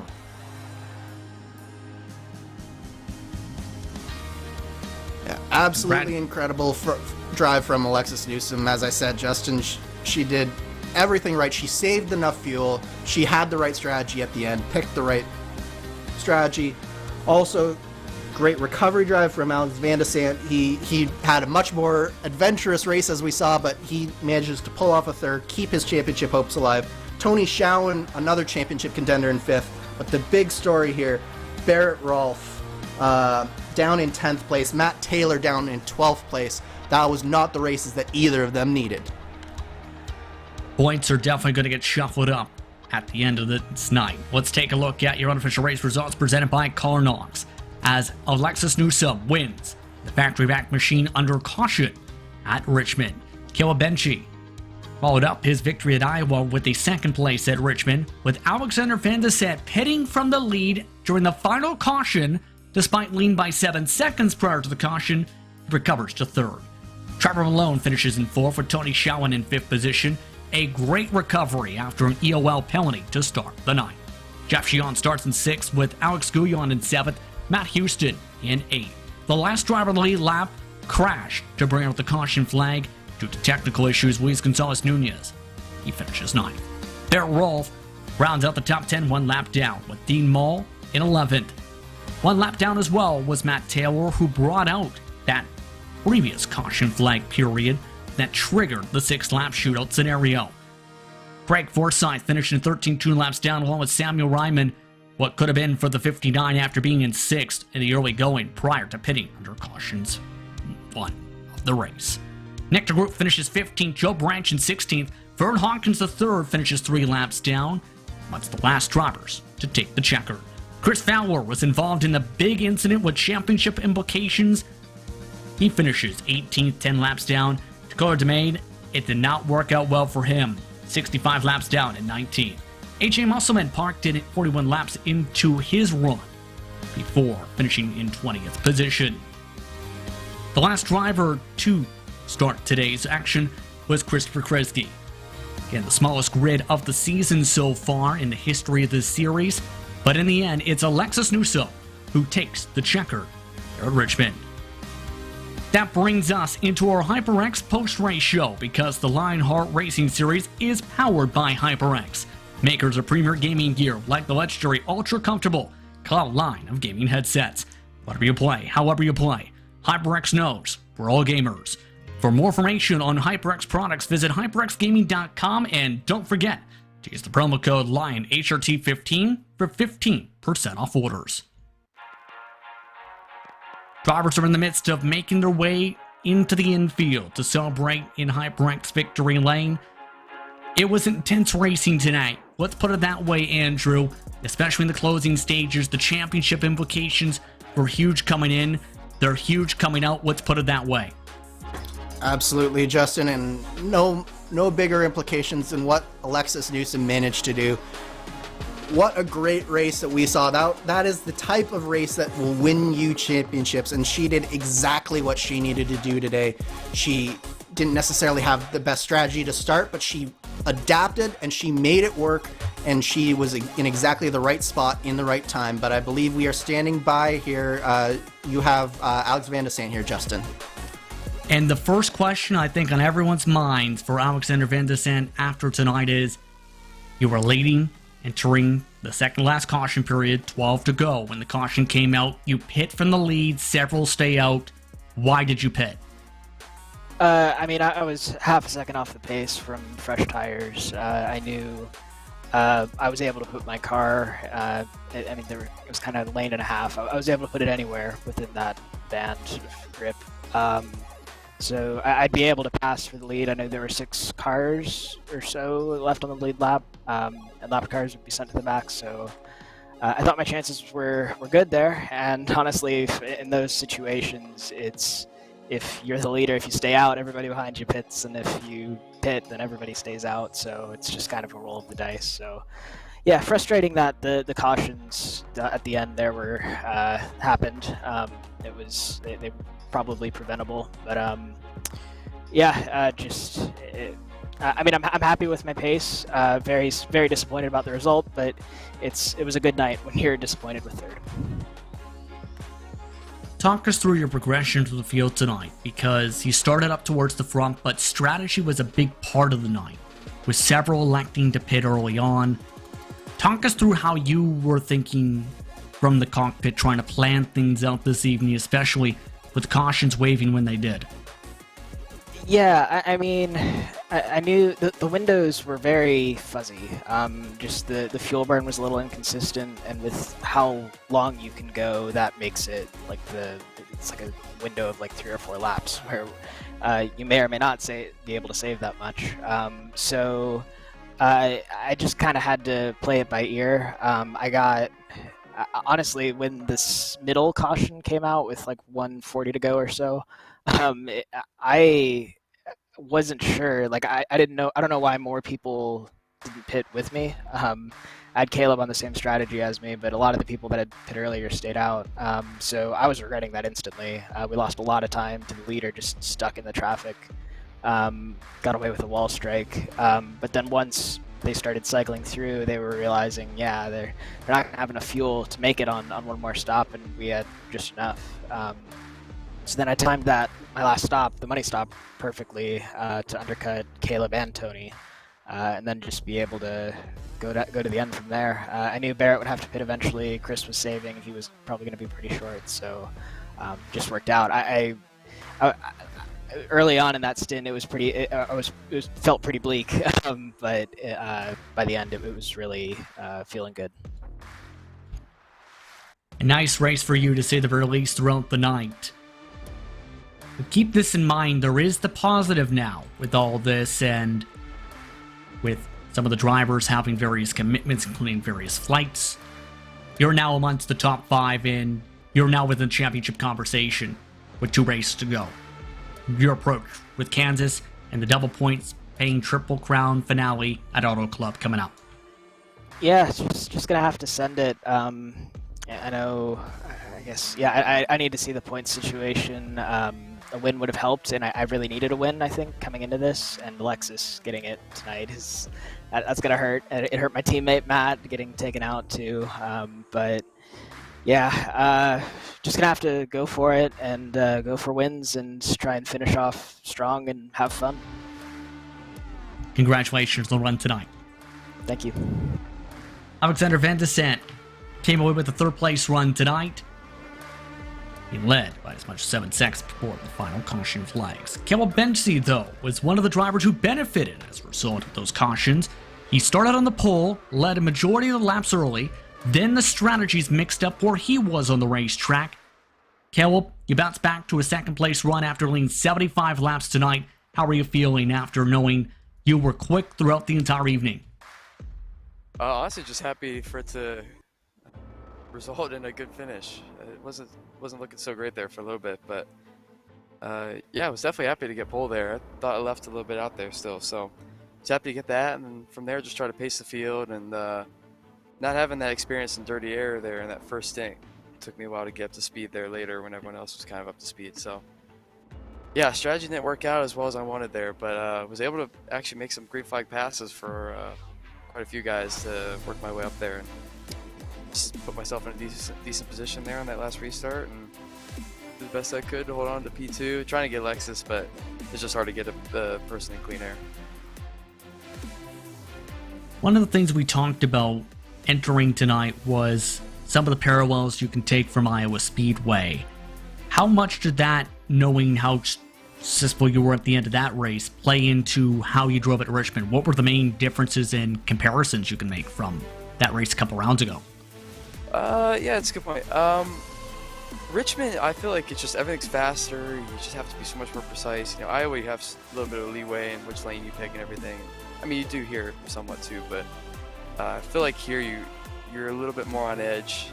You're really having to like work the car, put the car in the right spot where you're not gonna put it in a position where it wants to spin out. Because Iowa really doesn't have that too much. But yeah, here, I mean, just being precise. It's hard to stay focused for that many laps, and the laps go by that fast. Each corner comes so fast. There's a lot happening, so just trying to stay focused, hit my marks, you know, find different lanes that work here and there, and just try to stay clean. It was definitely a very treacherous track, and treacherous when trying to make moves around other cars. So putting yourself in a good position when it matters. Now the next race on the campaign is Kansas. It's the final mile and a half of the season. Kansas always brings some interest in racing. Your approach for that race, for the Fish Motors Kansas 200, presented by Espo Designs. Honestly, I've never really had a race at Kansas before, so I think I think it's a pretty well-suited mile and a half for Indy cars with the progressive banking though and stuff. So yeah, I mean, try to carry this momentum from Iowa, and had a good run going in Charlotte. It's a little bit of an incident, and obviously a good run here. So just try to keep that momentum going into the rest of the season, and I think Kansas is a good place for that. It's first for everything. Good luck at Kansas in a couple weeks. Yeah, thanks. Real quick, just want to thank Race First, obviously, Matt Houston, for giving me this opportunity in the first place. Sunset Arctic Games, Fawn and Fanny, and I know my girlfriend and some family is watching, so just want to give them a quick shout out as well. So thanks to everyone. That's Caleb Bensi coming away in second tonight, but it was Alexis Newsom who took the checkered flag. Let's join Alexis Newsom now from HyperX Victory Lane. Alexis, back-to-back victories in the Speedway Series, and this one coming just a few days after becoming the first female to win in the IndyCar Series. How are you feeling knowing how big this win is for you championship-wise? Yeah, it's really huge. I was pretty close to the championship lead again, and coming out with the win here, even though it was pretty much luck. I messed up qualifying, had to work strat to get up there, and but yeah, it feels pretty good. What was it like trying to make sure you saved the fuel for tonight, to make sure you were able to try and stretch to the end prior to those final couple cautions? Oh, it was really difficult. Before that last caution, I wasn't sure if I was going to be able to stay in second because I was so close on fuel. So I was trying to run high and about 80% throttle. holding off people, and I probably wouldn't have finished second without that last caution. So that really saved me. And it feels kind of bad to get lucky like that, but you gotta take where you can get it. Congratulations on the huge victory tonight, your 4th of the season. Thanks, and thanks to all my sponsors, Factor Back and Big Blue and Cowboy Stuff and everybody. And you guys. Have a good night. Good night to you too. That's Alexis Newsom, your winner tonight in the Speedway Series. Congratulations to her, and I'd like to thank Alexis Newsom, Caleb Bensi, Alexander Venderson for taking the time to speak with us. And then there were 2. Kansas Auto Club are the final 2 races. They both take place in the month of November, Andrew. A 1.5 mile and a 2-miler to determine a champion. We are done with short tracks for the year, Justin. Now it's foot to the floor, side-by-side action at Kansas and Auto Club. And these should be 2 extremely close races with everything still to play for in the championship. We had a lot of coming and going here at Richmond. It's going to be key for a lot of championship contenders to get good results here at this next race here at Kansas. It's definitely going to be a pressure-packed championship, potentially deciding event, if not, potentially of who will be contenders for Auto Club. With that, we'd like to take the time to thank the sponsors for the Lionheart Racing Series. First, with the title sponsor for the Speedway Series, the DMLC Racing Channel. Looking for entertaining sim racing content? Look no further. Follow former Lionheart Retro Series Driver of the Year Mark Cohn's racing escapades as he battles for wins and avoids wrecks with cat-like reflexes, all while providing commentary sure to make you laugh, cry, or both. Follow along by subscribing to the DMLC Racing Channel on YouTube, like his Facebook page at the DMLC Racing Channel. The Lionheart Racing Series is powered by HyperX, makers of premier gaming gear like the legendary ultra-comfortable Cloud line of gaming headsets. Whatever you play, however you play, HyperX knows we're all gamers. For more information on HyperX products, visit hyperxgaming.com, and don't forget to use the promo code LION, HRT15, for 15% off orders. The Sim Experience AccuForce Pro V2 is the premier professional simulation racing steering system. The key to its incredible realism is the groundbreaking direct drive motor control system, providing a driving experience that's second only to the real thing. For more information on the entire Sim Experience ecosystem, visit simexperience.com. For sim racers, the buttkicker, Gamer 2, or simulation kit adds the missing driver-to-car connection. Bring more realism to your sessions. By accurately responding to in-game audio, you can feel the track like never before, providing increased vehicle handling and faster lap times. Are you ready for the most immersive experience in sim racing? For more information, visit thebuttkicker.com, and don't forget to use the promo code LION2021 for 20% off orders. Minus 273 is the premier name in karting gloves. Their industry-leading gloves are super lightweight and durable, made of breathable polyspandex. Whether you're a kart or sim racer, Minus 273 gives you the control to reach victory lane. For more information on Minus 273's full line of gloves and apparel, visit minus273.biz.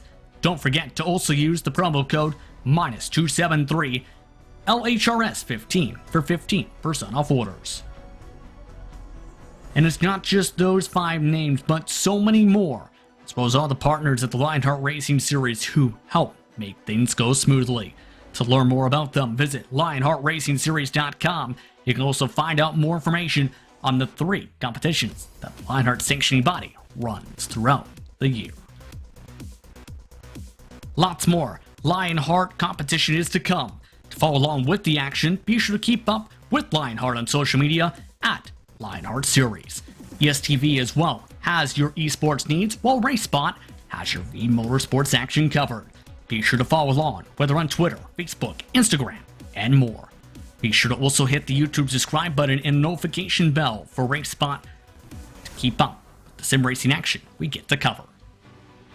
The next time the Lionheart Racing Series hits the track for its Speedway Series competition, it's all the way in the month of November for the Fish Motors Kansas 200% by Espo Designs. That coverage starts 10:35 p.m. Eastern Time, 7:35 p.m. Eastern Time from iRacing's virtual Kansas Speedway. Before that mark, it will be the Retro Series, who goes across the pond for the first running of the Graphics Grand Prix of Silverstone, presented by SimSnap Photography. That takes place October 28th. Once again, 10:35 p.m. Eastern, 7:35 Pacific. With that, it's time to say goodbye. Once again, we'd like to thank you for tuning in for tonight's action. For Dougie Beard, Arjuna Kankipani, for Andrew Kinsella, I'm Justin Prince. Thank you for watching RaceSpot TV and ESTV's coverage of tonight's action. Congratulations to your race winner for the HyperX 175 at Richmond, Alexis Newsome. Enjoy the rest of your night.